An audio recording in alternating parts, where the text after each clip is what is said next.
you ever wonder if the stories we tell ourselves become more real than the lives we actually lived? Once upon a time, in a village nestled beside a whispering willow forest, lived a man named Theron. Theron wasn't known for grand adventures or daring feats. He was a cobbler, a mender of shoes, a quiet observer of the world that passed his window each day. His tiny shop, overflowing with the scent of leather and beeswax, was his entire world. He found solace in the rhythmic tap of his hammer, the smooth texture of worn leather, and the satisfaction of restoring something broken.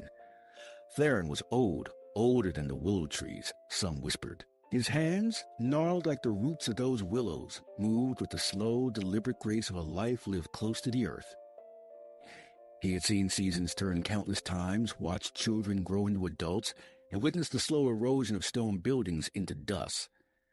He was a living repository of the village's history, although very few bothered to consult him anymore. One particularly blustery autumn evening, as the wind howled like a hungry wolf outside his door, a young woman named Anya stumbled into his shop. Anya was a whirlwind of nervous energy, her eyes wide with a frantic worry that seemed too large for her small frame. She clutched a worn leather satchel to her chest.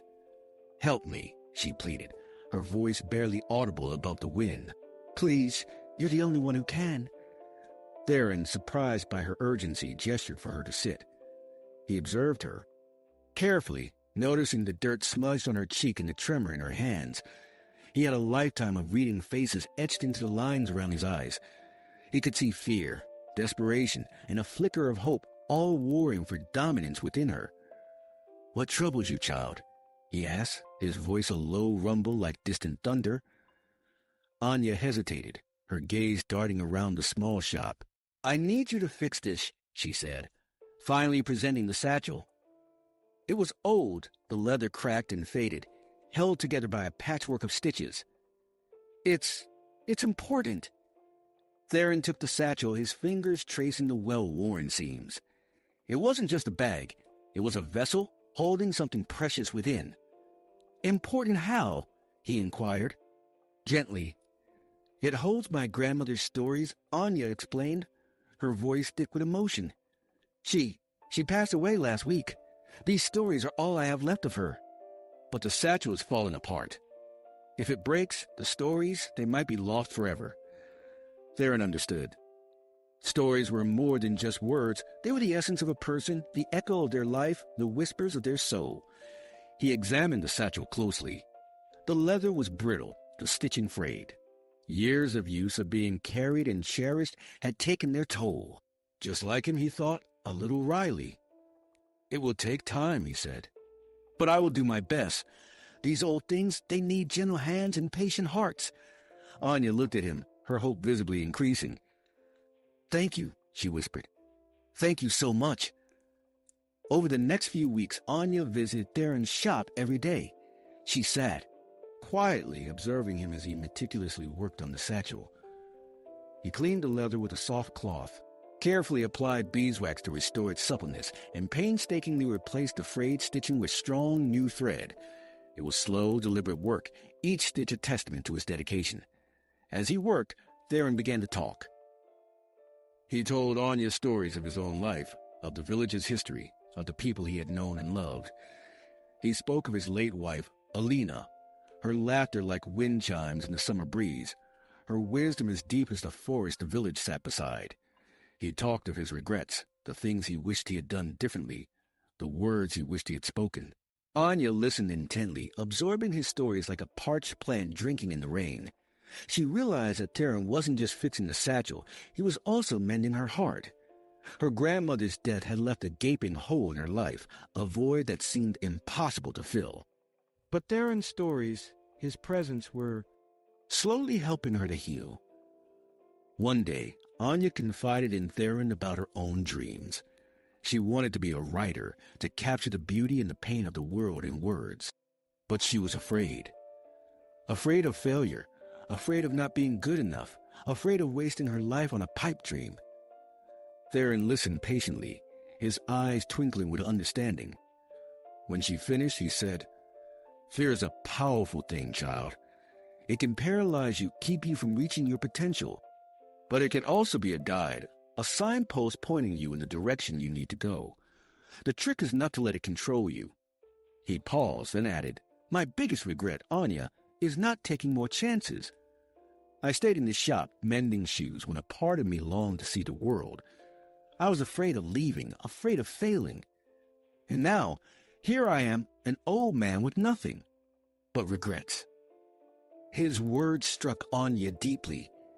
She realized that her grandmother's stories weren't just about the past, they were also a guide for the future.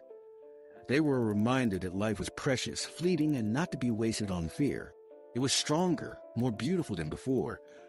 The worn leather gleamed with a newfound luster, the stitching a testament to Taryn's skill and care. Anya took the satchel, her fingers tracing the delicate stitches. "It's perfect," she whispered, her voice thick with emotion. "Thank you, Theron. You've given me more than just a repaired satchel. You've given me hope." Theron smiled. "And you, Anya, have given me something as well. You reminded me that even an old cobbler can still be useful, can still make a difference." As Anya turned to leave, Theron stopped her. "One more thing," he said, reaching into a drawer. He pulled out a small, leather-bound journal. "For you," he said, handing it to her, "to write your own stories." Anya took the journal, her eyes shining with gratitude. She knew it was more than just a blank book. It was a symbol of hope, a promise of a future filled with stories waiting to be told. Anya started writing, and she found a new kind of freedom. She wrote about her grandmother, about Theron, about the village, and about her own hopes and dreams. One of her first published short stories, written on a whim, won her an award. Time passed. Anya became a successful writer, her stories touching the hearts of readers around the world. But she never forgot Theron, the old cobbler who had mended her heart and given her the courage to pursue her dreams. Years later, Anya returned to the village, her hair streaked with silver, her face etched with the lines of a life well lived. She went to Theron's shop, but it was closed. A small sign hung on the door, "Gone to see the world." Anya smiled. She knew that Theron had finally found the courage to chase his dreams. He had listened to his own stories and realized that it was never too late to start living. She also remembered an old promise. She entered the shop and used her own money to start up a scholarship fund for the town's youth. The first student chosen was an aspiring shoemaker. As she walked away from the shop, Anya looked back at the village, the whispering willow forest, and the small empty building that had once been Theron's world. She realized that the stories we tell ourselves do become more real than the lives we actually lived, but only if we have the courage to live them, and that the greatest stories are the ones that inspire others to write their own. Perhaps Theron had known this all along. Perhaps, in his quiet way, he had been writing his own story of adventure, even as he mended shoes, waiting for the perfect moment to turn the page and begin a new chapter. Maybe, she thought, the ending is just the beginning.